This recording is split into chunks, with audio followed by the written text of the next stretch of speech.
Follow the finger.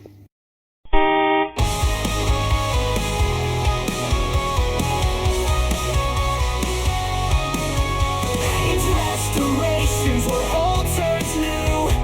Bikes and cars revived, it's quite a view. With Kaz and Winnie, the restoration team will make these classics fulfill their dream. Watch the shed from rust to shining chrome. It's built a journey, glad you've come along. If our restorations get your motor running, like and subscribe, keep the channel humming. Never seen your face. Are you recording? Yes, you are. Right, back in the shed. The aftermath of all this battery bollocks. I've let them stand now for 24 hours after removing most of the fluid that I put in there because I overfilled them. AGM batteries don't need to be flooded, basically, like a lead acid battery would be. When you look in the top of a lead acid battery, you should just see fluid, not the plates.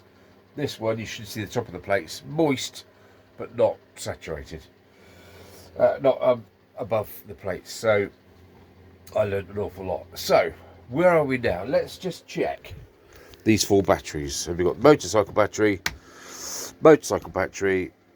and the 2 Lambo batteries.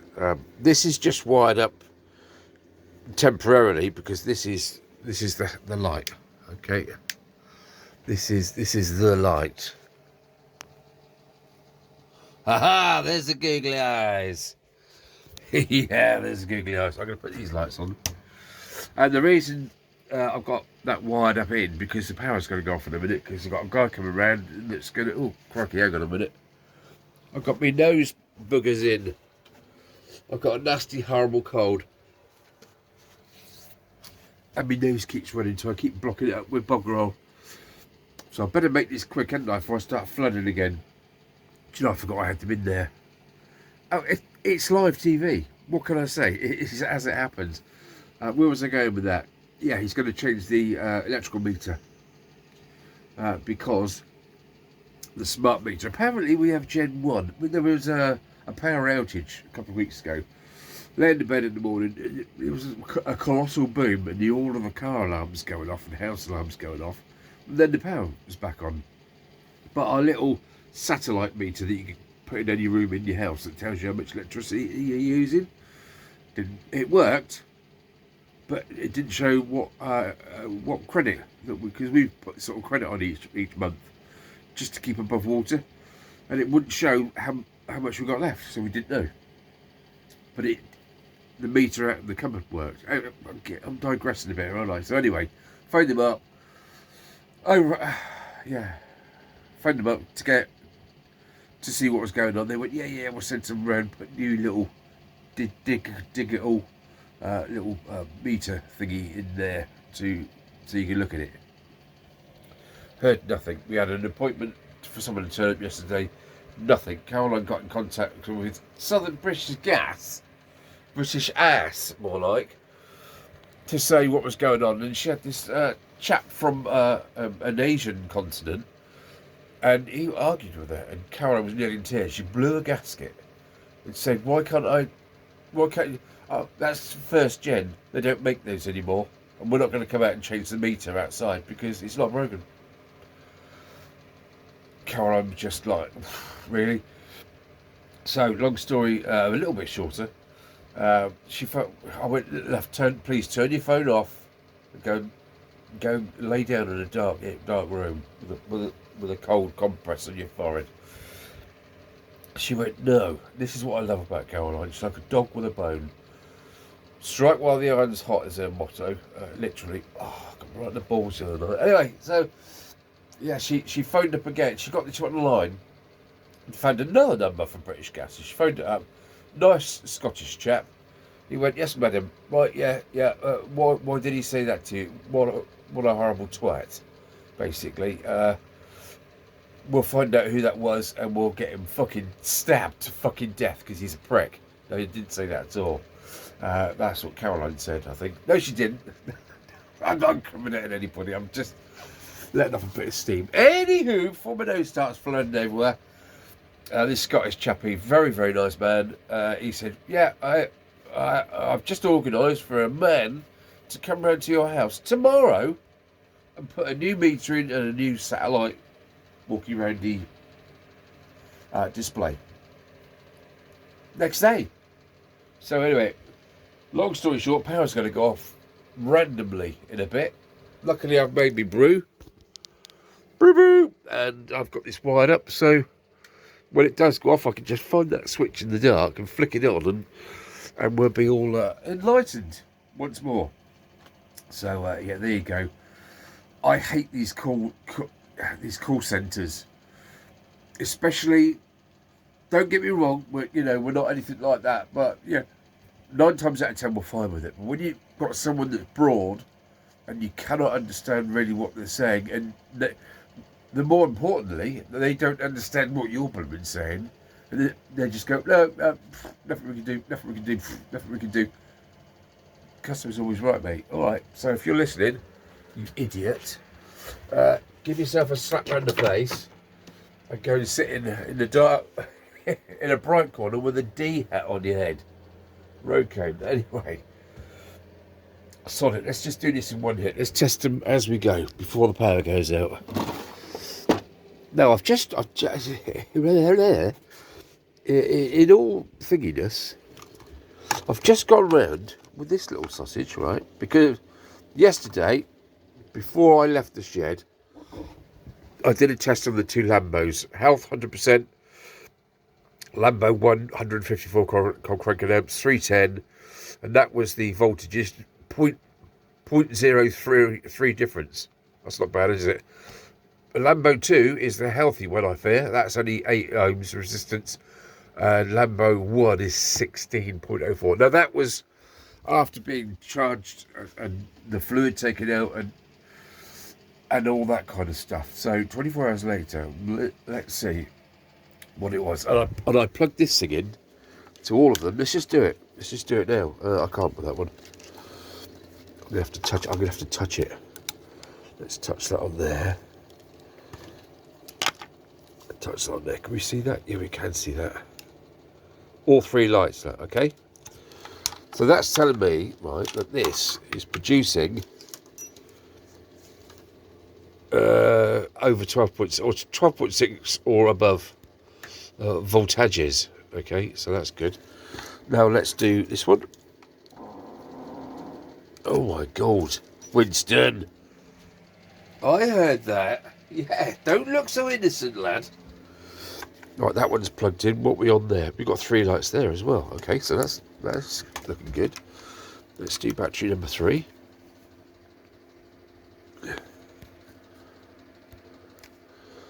Okay, 3 nice bright lights. And let's do battery number 4. Oops. 3 nice lights. 3 nice Christmas tree. So, right, so now let's get the load tester out. Topped on. Now, this is, you're seeing it as I see it. Now, this thing doesn't recognise that. Don't ask me why, I don't know. It just doesn't recognise it. Everything else does, apart from the topped on. Battery tester, battery test. AGM flat plate, cold cranking amps, 150. Yep. It doesn't really matter. If you put 600 in and it's less than that, it'll go, oh, it's under voltage. Because if you go lower, it'll still tell you. So 320 cold cranking amps, and this is Lambo 1. Let's go and have a look on this. Cold cranking amps. I see, I can't take it over there. 320, 12.67, and 7.75. You got that? Take a screenshot. Right, let's go over here. Lambo 1. Well, I'm on 320 cold cranking amps now, aren't I? So now let's do this with my wrong hand. That's not bad. 320, 12.67 and 775. This is the important one.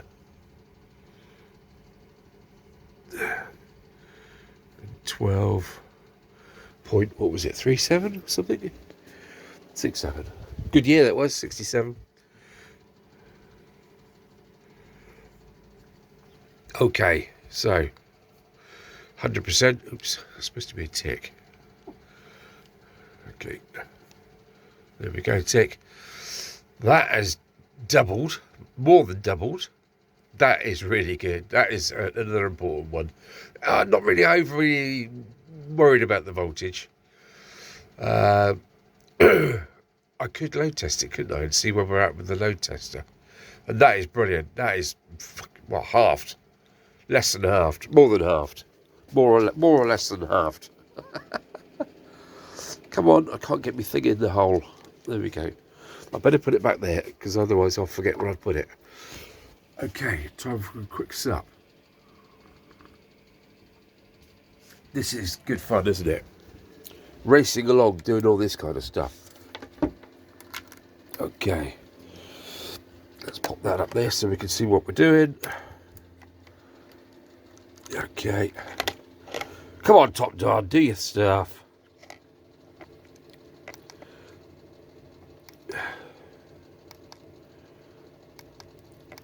Okay. Let's put these bottles out of the way. Don't want these bottles here, do we? So this is Lambo number 2. Lambo number 5. Okay, what we got? 329 cold cranking amps, 12.61 volts, 100% health and charge, 7.53 ohms. Let's transfer that to the board. 329, 1261, and 753. 329.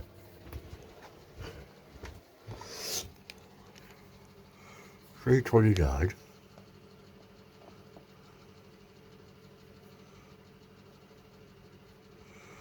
1263, was it? Let's go over that. 61. 1261. And, come on, focus, man. 753.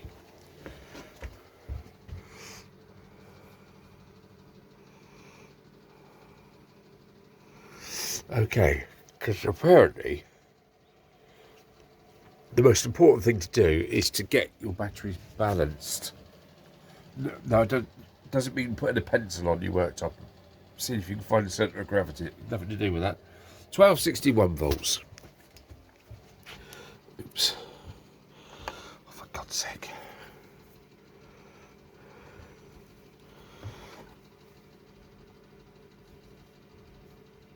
Ugh, bloody left-handed twat.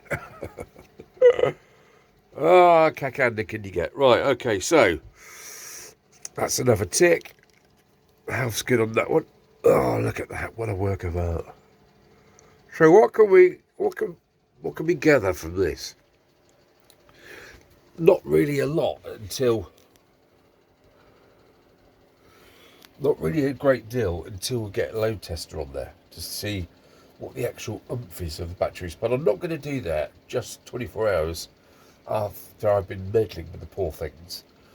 Let's give this a week now, and we'll see. Down here, I'll change that to week 1, and we'll make that week 2 here, and we'll do that again and see if anything's gone up or down. Most importantly, does it hold a charge? Do they hold a charge? Are the cold cranking amps still there? If they are, then things are going to look good long term, aren't they? The more you use them, the healthier they are. It's like anything, isn't it? If you don't use it, you lose it, basically. So I'm really happy with these ohms, resistance crossing the battery terminals. That's really good. Voltage, like I say, I'm not really overly bothered that it's dropped a few volts. Well, millivolts, really, isn't it? Cold cranking amps. That is a huge, especially for Lambo 1, which I thought was the dead one, but it may still be after a bit of a load test. I'm not, like I say, come back in a week's time. First of all, we'll do the battery test first, then we'll do the load test, write it all down, and see what happens from there. Now, I've been getting messages, hey, when are you going to be actually doing something? Well, next year, basically, isn't it? My health is not brilliant by a long way. I've got the skin cancer thing going on as well. I could do without. I'm passing things and coughing up things that I shouldn't be doing. But don't panic. It's not as bad as it sounds, but I need to get lots of tests done. Okay, so bear in mind with that, with the depression, the anxiety, the diabetes, and rheumatoid arthritis, and how my shoulder's hurting, and all the other things that are kind of a satellite me. They're all going around me all at once. And they're freaking cold now. Thanks, Caroline. Because we've got all that going on, the last thing on my mind at the moment is the shed and bits and pieces. Okay, your health comes first. It really does. If you know, guys out there, if you got an issue, get it sorted. If you're having trouble going to the loo, get it sorted. Go and get a PSA test done. Just get yourself checked. It is imperative that you get yourself checked for the PSA check for your prostate, because 9 times out of 10 it's benign. Okay, that's fine. But if it's malignant and you wait, chances are very low. If you get it nipped in the bud early-ish, pardon me, your chances go right up. So please don't bury your head in the sand, lads. Okay, that aside, where was I going with that? What am I doing next? Basically, little satellite jobs. Like, this has just turned up in the post. Yes, it's a pure sine wave power inverter. That's going in the back of the van. I've got to run these leads from here to the power supply. Not the power supply, the junction box, which is fused down, which is behind the airbag, passenger airbag in the transit van. There's already battery cables, heavy duty ones, coming from the battery into that area. I do have a 150 amp RCD somewhere. Is that it? Sorry, that. No, that's another lock. Somewhere I've actually got two 12 volt 150 amp RCDs, which is basically a circuit breaker, basically. So I need to wire this and get another leisure battery. I'm thinking one of these fellas. If they're no good, I might invest in a couple in the new year if I can afford it for the scoot, or get, you know, for the Lambo. Might just get a couple more. I don't know. It's all up in the air, isn't it? I better turn that off, hadn't I? So yeah, lots going on. I've also got coming in the next couple of days. This is great. Okay, it's a solar plate panel thing that's going to go on the roof. It's not huge, only a small one. It's about 50 watts or something like that, or is it 30 watts? It doesn't matter. I'll let you know the details. So you put that on your roof. This side of the workshop. The Shed of Dreams faces the sun. This is south facing. Then you run your cables through to the control panel. Okay, from the control panel, it goes off to a battery to supply the control panel and to accept charge as well. And then you go from the control panel to your inverter. Or is it the battery to the inverter? I've got to look it up, all right? Don't get picky. So basically, I can then use the power of the sun. I can harness that power to power 240 volt or 220 volt tall power chargers, radio, bits and pieces like that, lighting and all the rest of it. I can do that without costing me a bean because it's coming from the sun. Okay, that's what that's all about. Temporarily before it goes into the van. Right, he's over there. I've just contradicted myself, and I said that's going in the van, and now that's no. There is a small one, just a small one coming to do this stuff in here. Oh, my shoulder. So there's that to do. We've got the Meteor headlight to do. Thanks, Andy. I will get these measurements off to you. I've had my biggie calipers out there. That is exactly the same width as the step. As that step there. Look, that is that. That is exactly across there. And if we put it onto the LED one, you have 5mm. You have 5mm. It's 5mm less across the face. Does that make sense to you? I hope that helps. If I need any more info, please drop me a line down the bottom. So we're just talking 5mm shorter. So therefore, that's my one is 5mm in, and it looks the same. That distance there looks the same as that distance there. It really does. Okay, so yeah, it's 5mm bigger. That needs to, well, it needs to be that thickness, doesn't it? That's the spongy stuff I put on there. Anyway, so that is another job. The power's going off in a second, so I've got to hurry up. That to do. Oh, there's a million things to do. I've got to change a fuel filter on the Transit. I've got to fit a Android Auto device in the Touran. Oh, I've got lots of things I want to do in here. Just little bits and pieces, just to time me over, just to keep me ticking over whilst I'm dealing with all the shit. All right, guys, so I do apologise if my content is going to be not as full on, but hopefully in the new year, we've got the BSA A3 to put back together and get working with an electric start and all the lights that go with it, the indicators and everything in the horn. And we've got the Suzuki 650 Bergman with brews going cold. Okay, so we've got a lot of things coming up, but it's the end of the year, isn't it? We're into Decombra now, so anyway, well, that only leaves me to say have a Merry Christmas if I don't see you between now and the big day. Big hugs, warm feelings sent to everybody. Season's greetings. Ho, ho, ho. Have you seen me shirt? Oh. Never let it say easy isn't festive. Hey, Alan, you say Merry Christmas to everybody. No, okay. Well, yeah, the power's just gone out. I've got to go. Right, catch you later, boys. Oh.